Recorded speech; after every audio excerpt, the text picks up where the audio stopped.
Welcome to So You Want to Be a Real Estate Agent. This is season 4, Learning from Legends. And today we have a legendary lead converter here with us to share his secrets for cracking that code that we know everybody struggles with for lead conversion. So he's here to share some tips and strategies with us. So Hao Dang, the leader of the Hao Dang Team, the top producing real estate team in Bellevue, Washington, is here to join us today. Hao, thank you so much for being here with us. Thank you for having me, Meredith. Of course. So share with us for a second your snapshot in time. What's the market like in Bellevue right now, or in the Washington area in general? So right now, what we're seeing is obviously low inventory. I think we're experiencing that across the entire country. Obviously, rates are a little high, but we are still seeing multiple offers if the home is priced right. Priced right, meaning that if you were to list a home back in November, December prices, you're going to get multiple offers rather than pricing on homes that just sold a week or 2 weeks ago. You're probably going to sell at market value, if that, or it might even sit on the market. Yeah. So people want to see the lower price, get attracted, and then come in, take a look, and bid it up a little bit. So yeah, very good philosophy. And that's a nice way to frame it. If you're pricing, based on a few months ago when we had that tiny little dip in the market, then you're probably pricing about right rather than trying to leapfrog the last offer or last sale that happened. So we will get into some more strategy pieces in a minute, but share with us how did you find your way to real estate to begin with? So funny enough, my background's actually I was a software developer before real estate, but before that, I actually owned my own business. So that's where it started when I was 12. I'll just start with that, just real briefly. So my parents were going through a divorce during that time. And so I picked up tennis as an outlet to kind of let my frustration out. So I played a lot of tennis tournaments. I went to Bolletary, which is Andre Agassi, if we know who he is, like way back in the day. Long story short, I was breaking tennis strings pretty often. And so what I would do is I'd go play at tennis tournaments and try to go get business, not necessarily go get business, but just go play at more tournaments. One day I came home and I took 30 rackets with me saying, hey, I could string all these rackets, bring it back to the next day. And this will kind of lead into my real estate story here. I had 30 rackets, obviously being in middle school. I couldn't string all the rackets before the next morning. I promised everyone I would deliver it within 24 hours. So I went out and I found 4 friends that can help me string rackets. At the time, I was stringing rackets at $15, $1.50 for the string. So I'd make about $13.50, make $56 an hour. Okay. And so I would go out and have 4 other people string, give them 7, I take 8. So I'm making $32 off one person. So I was making almost close to $180 an hour as a 12-year-old. Fast forward, my mom's like, hey, you need to go get a real job. So I taught myself software development, taught myself the program, did that for about 7 years. Segue into real estate. I learned how to actually leverage time and leverage others and know how to delegate. So I started a real estate team. So fast forward 12 years later from selling or doing tennis rackets, I actually found other people that could sell homes. So it kind of went full circle. I didn't know what I was doing, but I knew how to leverage and delegate really well earlier on. So it helped with my real estate. Got started in real estate in 2002. Did really well all the way up till 2008, just like everyone else. Just like pre-COVID till, up until last year. Didn't really start building a team until 2012. 13 is when I first got onto Zillow. I remember buying my first zip code for $400. Today, the leads are probably about $1,000 to $2,000 per lead, not per zip code. Right. And so that's how I started. Wow, that is such a cool story. So I have to ask you, when you hear about people who are, maybe not entrepreneurial naturally, does it give you any pause as to whether they can be significantly effective real estate agents, or do you think you need to have a little bit of that entrepreneurial spirit, if I can talk? Some of the things that we look for in teammates or new agents is someone who has a competitive grit. And so I play sports, I play, basketball, I play tennis.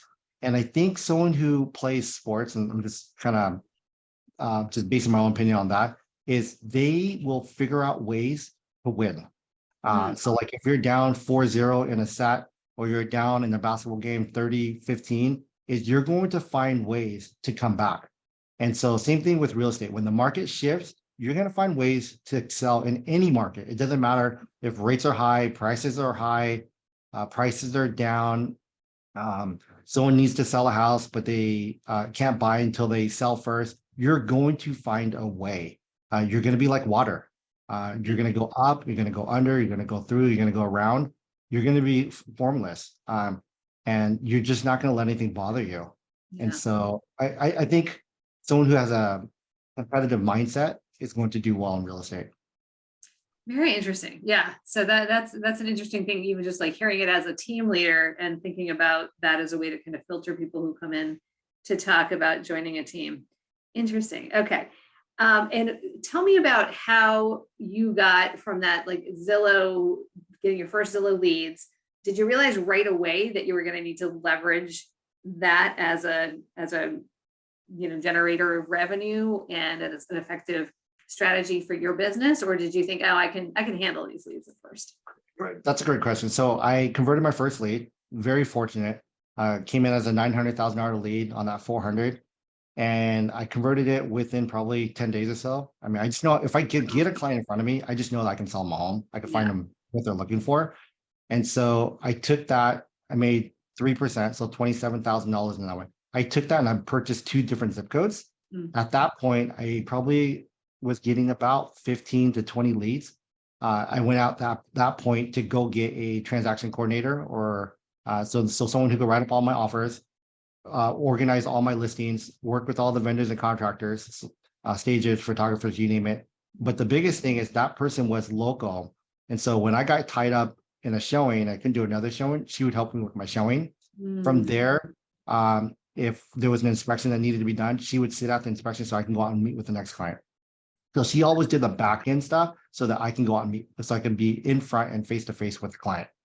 Wow. So you leveraged not only the TC, the time there, but you reinvested right away into what had already been proven itself to be a good revenue source for you.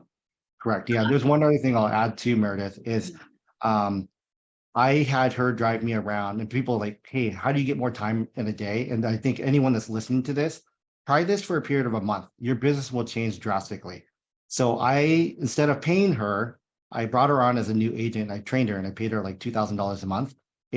I had her pick me up from my home, drive me 2 hours a day. So 2 times 5 is 10, times 4 weeks is 40 hours. I actually had 200 work hours in 1 month when everyone else had 160. So getting 1 extra work week in a month was so crucial to growing the business exponentially. I can talk on the phone, I can text, I can send emails, I could do everything while she's driving. So imagine getting more of your time back. So you don't have to take work home at the end of the day. Totally brilliant. Yeah, that's one of those with the 4 freedoms. I think that stands element, right? Freedom of time, freedom of money, freedom of purpose. What's the other one? I'm missing it. I'll figure it out before we finish today. Okay, so you've got that. Now the TC, I feel like that is a relatively, maybe an easier role to fill. You've got like specific KPIs, specific things that you want that TC to do. Of course, they have to be responsible, they have to be responsive, they have to, have a good work ethic. What I have found, and I keep hearing this everywhere I go from team leaders and from agents who have tried to leverage their Zillow Flex or Zillow leads to produce more revenue, is that they struggle with that lead conversion piece, especially if they're not the ones doing the lead conversion. Because you and I do a pretty good job. Like you said, we can get in front of somebody, we're going to convert the lead. But finding the person and training them properly to convert the lead the same way that you and I would, that seems to be a resonant challenge among like every top producing agent that I talk to who works with any kind of online lead generation source. So give us your kind of like, first of all, basic, is there a theory on lead conversion? Are there specific scripts that you use? What's like kind of the basic piece of it that you feel like is a formula for success? So I'll give you the secret sauce. Okay. So the secret sauce in the kitchen everybody wants. So it's open houses in the beginning. So before anyone gets on any type of lead gen, so bringing on a new agent is get them on to open houses. We call them flash opens here in Seattle. It's something I created. And so you're doing an open house from 11 to 1, 2 to 4 on Saturday, 11 to 1, 2 to 4 on Sunday. So you're doing 4 open houses. Do that for a period of 4 weeks. You've done 16 open houses. From there, you're getting familiar with the area, zip codes, cities, and all the different homes in the neighborhood. So for homes from like the 1960s all the way to new construction. Doing 16 open houses in 1 month, now they see all your signs. They think you're what? A local expert. A local expert that knows the area. You have all, it looks like you control all the inventory because you're putting signs out everywhere. And at the time, I was putting out 8 to 16 signs, not just your typical 4 to 6. Yeah. And someone told me, the more signs you put out, it's like a big fishing net. I was like, okay, well, what if I could put out 16 on one open house? I put them on every street that direct to the same house. Yeah. By doing so, every single week, everyone's like, wow, this guy does a lot of business, or this person does a lot of business. Yep. I Yep. was picking up buyers after buyers after buyers, sellers after sellers after sellers. That first year, I closed 42 transactions, only because we thought I was an expert in the area. And then anything that they were looking for, I knew everything that was coming up in that area by talking to the other listing agents. So if something that was coming on that's either on market, coming to market, or off market, I knew about it. And so I just became an expert in that area. Wow. And so I stretched that over one city, and then I went to another city, and city. To answer your question, this really helped with Zillow because I became an expert, because new agents don't know different areas, right? And this is a great way to do it.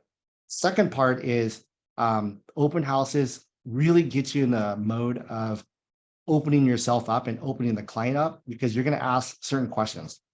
Someone walks in, hey, Meredith, how's it? Well, for one, you walk in, I always introduce myself first, and then I address them by their name. So this is how it goes. You walk in, Meredith. Hi, my name is Hao. Like, how are you? What's your name? Meredith. Great. Nice to meet you. Hey, welcome to the open house. Here's a few things about the house. I almost always, as soon as you introduce you with your name, I will say your name within a conversation, probably about 10 to 15 times before we're done. So I don't have to like remember your name. I'm already saying your name. Yeah. So some of my top questions are, how long have you been looking? I want to know if you're brand new into the market of looking for a home, or if you've been looking for a while, like 1, 2, 3 months, because 1 or 2 or 3 months means that you potentially might be working with another agent. Right. Right. One of my other questions is I like to ask is, have you submitted an offer? That tells me 2 things. I hate asking, are you working with an agent? So say, Meredith, are you working with an agent? That's kind of an awkward question, rather than, hey, Meredith, have you submitted any offers in the last month or 2? That tells me 2 things. 1, you're working with an agent. 2, you've already been pre-approved. Right? Yeah. Yeah. And then 3, do you live locally in the area? So yes or no. Yes, that's awesome. How long have you lived in the area? 1 or 2 years, most likely renting. 3 to 5 years, they most likely own a home. Okay. So they go, yeah, I've been here for like 3 years or 10 years. Oh, that's awesome. You must. So I always kind of relate back to, if they've owned the home for like 8 years, they must probably be upsizing or downsizing. I go, oh, wow, you bought it 8 years ago. So I'm kind of doing the math in my head. And you must have bought it at a really good time in 2015. At that point, they'll disclose to me, yes, I own a home and I need to sell before I buy. And or 2, it's I don't own and it's a rental, without asking that question, do you own or do you rent? You following? Yeah. Okay. And then some of the other things I'll ask is, if they have an agent, then I kind of just stop it there, but I'll ask, are you open to interviewing other agents? Because they're in there for a reason. Obviously, maybe their agent is not doing anything for them. And at that point, I kind of lead into, has your agent gone over a buyer strategy session with you? So we call it BSS in our team. So buyer strategy session is where we do a market update. So we do a Zoom or we do it in person. And I go over all the different criteria that's important to them: schools, bedrooms, work from home. Do they work out? Do you need a yard? Are schools important? Do you have any pets? So forth. And then I go over the contract. Hey, here's a basic contract. Has your agent gone over this? No. Okay, so these are all the different contingencies that you'll need to overcome in order to get a home in this market. I go over all the different contingencies. Each component breaks out to about 15%. The financing, the appraisal, the inspection, the seller disclosure, so forth. And then I also go over inspection report if we have time. I go over their search, I set it up, I send them listings, and from there, I treat this business like a dentist. So before we end the call, I was like, hey, Meredith, hey, what are you doing tomorrow?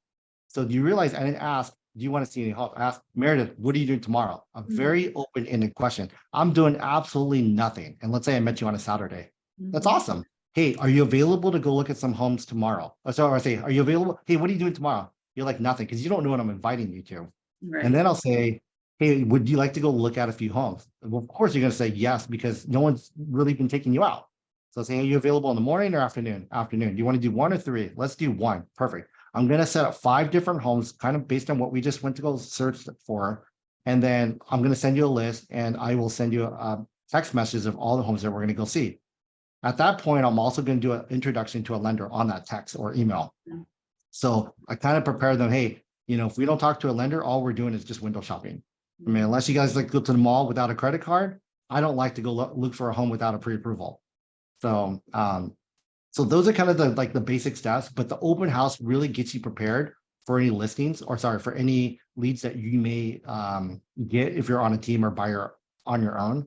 The other thing I would suggest for new agents is to join a team, because by joining a team, you're going to get access to all the different open houses. So I have a builder account, so I get access to about 20 to 40 listings every single week. He sends us a list of all the open houses that they need help with. We respond back to what times we'd like. And that's something that I've set up for the agents over the last 2-3 years. We also have, I'll just say, HomeLight, we have Fast Experts, we have White Local leads, we have past clients. We have all these different leads in a database. I always say old leads are gold leads. And so go work those. One other thing that we do for the new agents as well is I have them write up a 100 name list. If they don't have a 100 name list, we start with 50. Okay. We want to start where it's something that's achievable. And of that 50 or 100 name list is they will write R. So they will write R or O. R are all the people that are renting that we're going to convert into buyers. And then O are all the people that own a home that you're going to do an equity annual review for. So most agents sell a home and they just disappear from their clients for several years, hoping that the phone will ring. So what we do, or what we've put emphasis on, is doing an equity and review for any client that has come into our database. So how that call would go is, hey, Meredith, how's it going? Good. Hey, this is Hao from the Hao Dang Team. Hey, how's it going? Are you still enjoying your home? And you say, yes, great. Hey, just the reason for my call is we're just reaching out to our past clients to do an equity annual review. And essentially, it's a market analysis, or in other words, that's what it is. And so what we'll do is like, hey, you bought the house for $300,000 in 2015. It's about 1.2. So we'll state how much equity you have in the home. So it's no different than going and talking to your financial planner. And then they kind of tell you, okay, you've been investing X amount. It's been your yield or appreciation has been X, and this is how much you have in your retirement. So we're doing the exact same thing for our real estate clients. Awesome strategies. All right, I want to take you back for a second to the open house one. I'm thinking about what the listener might be giving themselves as ways of like going, oh, well, I can't do that, or getting out of things. So I want to hear your kind of objection handlers to this. And I want to take you back to what you said about if someone comes into an open house and you said, have you made offers on a house? And they say, well, yeah, we've made a few offers. Are you then saying, so are you working with an agent, or you're just assuming, or say someone is pretty forthcoming about they have an agency agreement. Are you still asking that question? I was asking if they're open to interviewing other agents. So okay. we just helped a client super frustrated. Again, we're not posing ourselves on the client. We just opened up the invitation. I said, so are you open to interviewing other agents? Yes. Yeah, because we talked about the buyer strategy. And he's like, we've never had that before. I go, can I ask you something? He's like, yeah. How many offers have you submitted? He goes, we've submitted 3 offers in the last 3 months. I go, wow. I go, and so one of the questions I asked him is, are you getting a rebate back from your agent? He said, yes. So 1%. I go, well, you've been looking for 3 months. I go, what areas are you interested in? Well, the house that he was submitting on was 1.3. Well, that house today is about 1.425. So now that agent has cost him how much? Almost close to 9%. That's So he brilliant. said, you know what? I'm really frustrated with the agent. I was planning on making a switch. That's why we kind of went out and started looking at homes on our own. Mhm. Because he's not finding us or sending us the homes that we're interested in. And that's when I introduced the buyer strategy session. He's like, wow, this makes complete sense. And so at that point, he's like, you know what? I do want to work with you. Uh, and I appreciate you being upfront. I go, you know what? We're not here to take anyone from anyone else, but we're here to help you in any capacity that we can. He's like, I appreciate that. The other thing too is his lender was quoting him around 7%, and we were able to introduce him to 5.875 with a local lender. So not Nice. only was he pre-approved for 1.4 with his former lender, we got him pre-approved for 1.65 with our current local lender. You saved them a lot more than that rebate. Wow, that really is coming from a place of service. Really interesting and so brilliant because these people are coming in to your open house. So that opens the door. You're not overstepping any ethical boundaries. They're Not coming at to you, all. you're extending an offer, they're accepting it or not accepting it and giving yourself that possible lead that wouldn't have been yours before. And another good tip for those listening, and a good reason not to just send your buyers to open houses, because they could come across somebody like Hao, who knows the right strategy and the right things to say to possibly take that person as their potential clients. Another way of looking at it, Meredith, is you could be going in and you could be shopping at whatever store, like for a dress, and you walk into another store, let's say hypothetically, that first store could have been that first agent. The second store is potentially a second agent or third agent. Yeah. Is if you are not going to close or work with that client anyways, and you're letting your clients, and this is for all the people that are listening, if you're letting your clients go out to an open house, there's something that they're not satisfied with you. So look at the person in the mirror and figure that out. You're not providing something to them. So Yeah. are they cheating on you? They are not. You need to improve your skill set in order to keep Yeah. them around. Bingo. You know, the other thing too is are you on them like white on rice? Are you staying in touch? Are you sending them listings? Are you updating, like, are you sending them inspection reports? Are you updating them as far as what the market's doing? Like if they went to go look at 4 different homes, are you calling the agents, the listing agents once it goes pending to update them on how much that house escalated to? And then Mhm. are you updating them if you're looking more than a month on what the house closed for? Right. The thing is, are you providing value? The answer is no. You have nothing to complain about. Exactly right. So well said. All right, then I want to take you to the equity report that you talked about for a second. And I noticed that you said that you pick up the phone and you call the person to whom you're going to send the report. I have a feeling that there could be some agents who are like, oh, that's a great idea, but I'll just email it or I'll just text it to people. What do you say to that? So we're doing in person. So there's no text, there's no email. So my conversation would go, hey Meredith, hey, I'd love to do equity and review for you. Hey, are you available later this week? Yes, I am. Great. Does Thursday or Friday work best for you? Friday. Okay, awesome. You want to do later in the afternoon or early? Later is fine. How about 3 or 5? 5. Perfect. I'm going to come over for about half an hour. I'll bring some cookies, coffee, macaroons, whatever it may be. And it take about half an hour. I'm just going to go through your home, tell me some of the updates you've done, and I'm gonna crank out a market analysis right in front of you so you can see what your home is worth. Um, the only thing that we ask afterwards is just any, just the only thing that we ask is that if you can just think of us next time you think of anyone else that's looking to transact in real estate. That's all. It's very soft and very subtle, but it's a nice touch. And the thing is, people look online as far as like Redfin or Zillow to see what the home is search. But Mhm. how often does anyone ever do a market analysis in front of them and break it down, by square footage, beds, baths, finishes, all that good stuff, and then what they've done to the home and stay in touch with them? Exactly. You know Exactly. how And many, you know I how value often? that. Yeah, you know how often? Oh, well. Zero. Right. Think about this. How many of the agents out there have sold a home 2, 3, 4, 10 years ago and done an annual equity review for them every single year, like a financial planner? You know what the percentage is Right. out of 1,000? Probably like Probably zero. 0.5%. Right. Yeah. Yeah. And I think part of the reason is for that technology becomes it makes it so easy for everybody to just send things out, but that's where you're differentiating. And I think to your point, if an agent can kind of flip their own script in their minds from I'm bothering that person to I'm providing a value to that person, and people do appreciate it. I think it only takes like once or twice reaching out and seeing how appreciative that potential seller is or that past client is for the time that you took, and they want to see you. They'll tell you if they don't want you to come over for some reason. But if they, if you get in front of them, you're cementing that relationship in a way that no email or text can ever accomplish.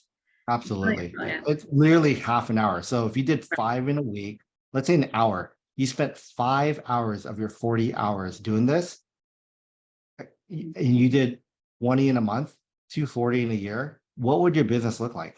Right. So we're seeing 1 out of every 6 or 7 either buy, sell, invest, or refer. Wow. So those are the numbers. Those are the Great. real numbers. All right. So now let's go back to, so before you get anybody on your team in line to take leads, they've done the open house piece. They figured out how to answer questions, how to ask the right questions, how to get people to open up to them a little bit. And then what happens from there? So they've proven themselves, and then they're ready to get on your lead receipt role. Do they have to go through some script training, or what's the next piece? Yeah, so we do a lot of role play. And then the new agents are allowed, or we let them listen to some of the really, really good calls that the seasoned agents have made. And then from there, they've already done almost everything through what we typically do for online leads that they've already done for open houses, as far as setting up searches, updating the notes in the CRM. Now they've come in well-trained and well-oiled. And so they can go out and just take leads, and they can react fairly quickly. Whereas like if you throw someone on, whether it be MVP or Flex, it's like they don't know the area, they don't know the protocol, they don't know what questions to ask. And honestly, that's why the lead conversions are so low. You're getting 2, 3, 4%, where we're upwards of like 16 to 18, if not 20% on particular months, because the agents are so trained from the beginning. And so it's like this. I remember my father, or my mentor told me this, is when that person gets a C, they didn't get a C because they got a C. They got a C because they were not practicing enough to get that A. So no different than a sport athlete. On game day on Sunday, that person goes out and plays for 2.5 hours, but they're practicing 40 hours in that week to get to that stage. Well, you need to practice just as hard before you can get onto Zillow leads. They're very expensive. So right. And I think that's the thing I keep hearing is people are looking at the actual conversion rates, which are so much lower than those that you guys are accomplishing, and looking at all of the lost opportunity in terms of dollars. And it's just devastating when they see what's happening. But I think what's happening is the foundational pieces that you just walked us through are the game changer that they don't have in place. What do you, these are like the prerequisites to getting onto our lead source. I'm gonna say one other thing I forgot, but it's okay. So, well, tell me if it comes back to you. What do you say to an agent who comes to you and says, I'm joining you because I know you've got this great lead system. I really want to be able to convert the leads, the online leads that you give your team members, and they suddenly can't do all those open houses, or they aren't converting well from the open houses. Are they just out? Is it one? They're pretty much out. Yeah, they're pretty much out. Okay. We want to know. So our thing is you have to convert at least 5 leads on your own. So personal referral sphere before you get onto Zillow. Ooh, because if you can't even get 5 closed, you're just going to be burning leads away. And so it's not the cost of a lead, or if you're on Flex, it's the opportunity cost. So if you take a $500,000 lead, yes, it may cost $500 to $1,000. That's only one aspect of it. But the flip side is you just lost, as a company and yourself and the other agent, $12,500 or $15,000 on the back end. Yeah. And so one of the other things too is once they graduate from this, the open houses, is they will make calls after 1 week that the lead comes in, and they'll verify that the lead is working with an agent on our team. So how that call would go is, hi, Meredith, this is Hao from the Hao Dang Team. Hey, it looks like you inquired about purchasing a home in the last week. Just wanted to reach out and see how your home search is coming along, and how your relationship is with your agent.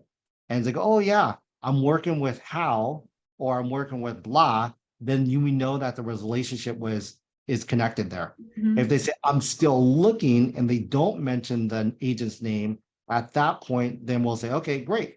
Is there anything that I can particularly look for? We have both homes that are both on and off market. We kind of get into dialogue, and we'll kind of do a session with them. We'll still wait to see if they bring up the other agent's name. If they don't, that means the agent never made a connection. Does that make sense? So at that point? At that point, we'll check in with the other agent to see if they're working together. If they've gone out on a second showing, and we can see it through showing time because it's tied to our follow boss and our Mhm. Office 365, we Mhm. can see if another showing was made. If no Okay. other showing was made, no agent name was mentioned, at that point, it doesn't really belong to you because maybe there was a personality mismatch. Yeah, yeah, yeah. Okay, that makes complete sense. So you're not relying on the agent to note follow-up boss. You're just having showing time connect and We are, but we will have the new agent call on the lead after about a week to see if there was yeah, actually a connection made.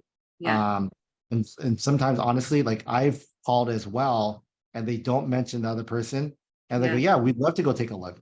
So here's the thing, though, just like the open house, because the relationship was not formed for whatever reason, is like that was a lost lead. yeah. Either that agent has too many leads, or they didn't make a connection or build rapport. Hmm. Yeah, and the other thing that we'll look at it too is once that search was created, let's say I created a search for you, you never opened up the portal. I never showed another home to you. There was never ever another text or email that was sent out within a period of 7 days. Is a relationship really formed there? Right, exactly. Most likely not. So Yeah. that's why our lead conversion goes even higher. So we go from like, let's say 8 to 10 to 12 to 16 because we have a lot of safety nets that are built in with the new agents that are coming on. So that's a great way for anyone that's listening is you take a senior agent, you keep them super accountable because then you bring in the new agents, they show them up. And there's nothing that's more proud than I remember one of the agents on our team where he's like, I just got this person in a contract and so has been on your team for like 3 or 5 years. Oh my gosh, it was like game on. So That's it kept funny. everyone on their toes. That's So amazing. That's a great, great process. Yeah, the safety net piece of it, I think, is key. And then there's this other statistic that I'm sure you've seen that the average conversion time from the initial lead to I think to settlement is like 120 days. So it's like a much longer period of uh, time than most people expect it to be. Is that what you're finding too, or is your conversion not at quicker? all. Not at all. So we have a thing called buyer fatigue. And so if I meet you at an open house, Meredith, the next day, I'm showing you 5 to 7 homes. So out of the 5 or 7 homes, I always ask, which of the top 3 homes do you like the best? So we go 1, 2, 3, and we like to name our homes like, hey, that was a hot tub home. That's the Greenbelt home. That's the Seahawk home. And so, okay, so we remember those as, different adjectives or names. And so of that week, we're writing offers on how many? 3 potential homes. And so each week that goes by, we're writing offers on 3. We're usually it's about 2 weeks or 3 weeks in, usually 2 weeks, is we've already shown 14 to 18 homes potentially, but it's the first time out where you're going to show 5 to 7.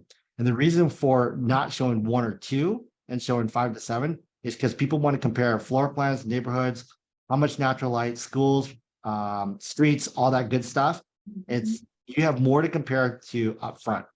Would you rather show 2 homes for 10 weeks, or would you rather show 5 to 7 homes in 2 weeks? It's the exact same number of homes. Right. True. But So short if you period of lose time. out this week and you write up 3 offers, you go to next week, you write up 3 offers, you've written up 6 offers now. So let's say, for example, and I'm going to kind of go a little bit deeper, is on Monday, there's a review date on 2 of the homes. One's at 12, one's at 3. Mhm. Okay. We submit the offer for 12. I'm going to give you some tips for whoever listening on this one here. Is I will call the listing agent at 12:15, find out how many offers they have, where we stand on the pile. Okay. I was like, hey, Meredith, what time are you meeting with the seller?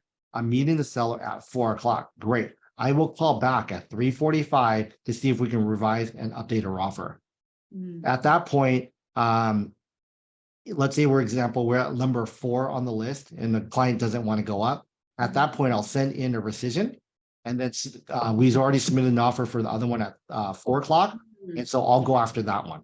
So within 1 week, we could potentially write up 3 offers, but we're not submitting them at the same time. Yeah. Wow. Another great strategy, man. You are giving us so much. This is like full full of gold. All right, so let me take you back to because I'm trying to like in my head, I'm thinking about kind of the flow of what this looks like. So you've got your 16 open houses in a month. And one of the keys there is to offer the opportunity to, meet with your buyer's agent, even if they're already working with another agent. And then to set up that additional appointment to show another 5 houses within how many, is there like a day period? Within a day or two. Everything's Within a within day or 24 hours. Yeah. Okay, perfect. All right. And then from there, you're setting the expectation that you are going to be writing on probably 3 of those houses that you've shown with a backup strategy in case that original offer doesn't get accepted. Once that is done and the agent, well, let me ask you this question. The agent who is in that evaluative period, if they convert from an open house, does that count as one of their 5? Absolutely. It does. Absolutely. Okay. Okay. So once they've proven themselves, they're able to convert those 5 leads of their own, then they get put into your paid lead, as we call it, your inbound lead system. And they're able to convert those leads using specific scripts and strategies. And then the same kind of follow-up that avoids that buyer fatigue. No wonder you are killing it. Holy cow. You've got great systems in place. Yeah. So I took this on with a new agent. She's already converted 31 transactions year over year now. So the system works. The system works. New agent that we just brought on, she's putting the contract every 10 days. So system works. For those new agents that are not great over the phone, and I'll add one more thing is from that open house that she does Saturday, Sunday, she collects all the names, emails, phone numbers. Is my production manager, sometimes me or someone else, a senior agent, will call all those leads on Monday and then follow up with them. So Fortress is a follow-up. So besides just coming to the open house, we will follow up with those leads that they made. The thing is, getting that contact is so hard.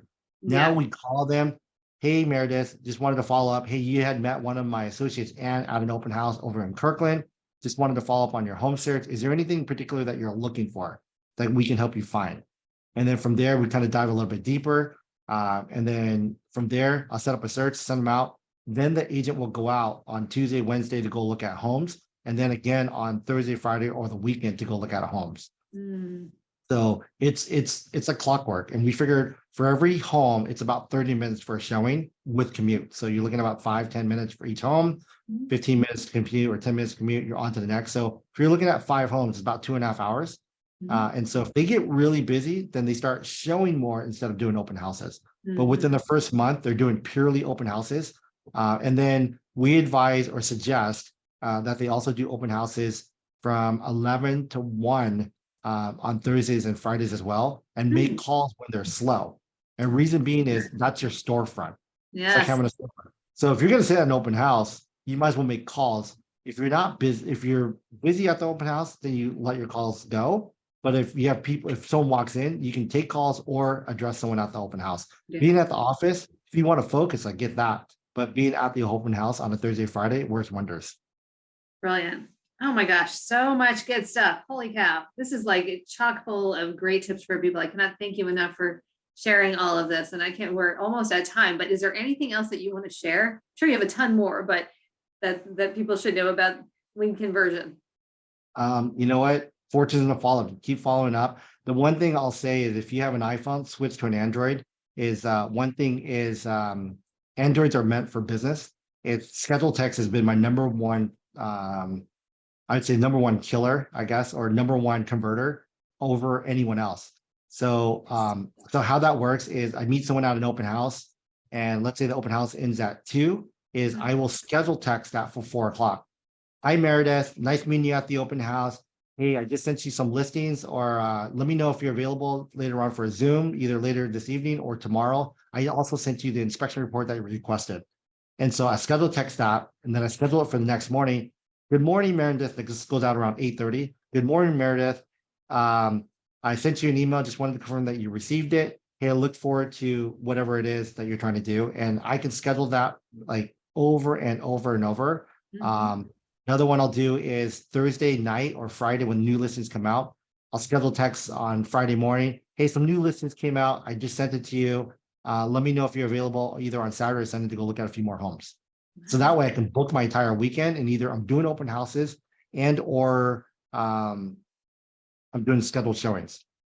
So scheduled text is on point. It will drive your business exponentially.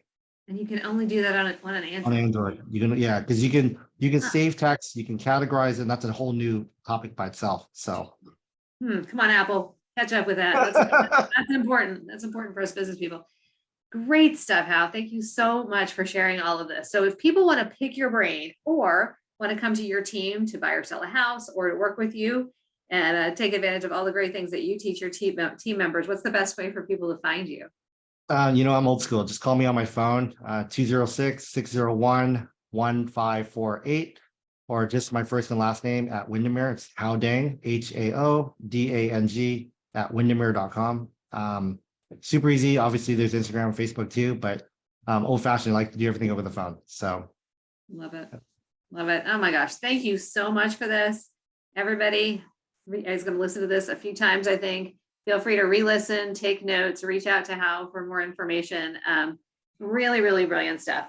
Thank you. And thank you everyone for listening today. This has been So You Want to Be a Real Estate Agent. We'll see you next time. Wondering how people become the go-to market expert in their neighborhoods like I did with my name on the window and my Main Street office here? Well, this book shares all my secrets and that of many other local top producing agents who are the famous agent in their marketplace. You can get your copy of Farming for Real Estate Agent anywhere books are sold.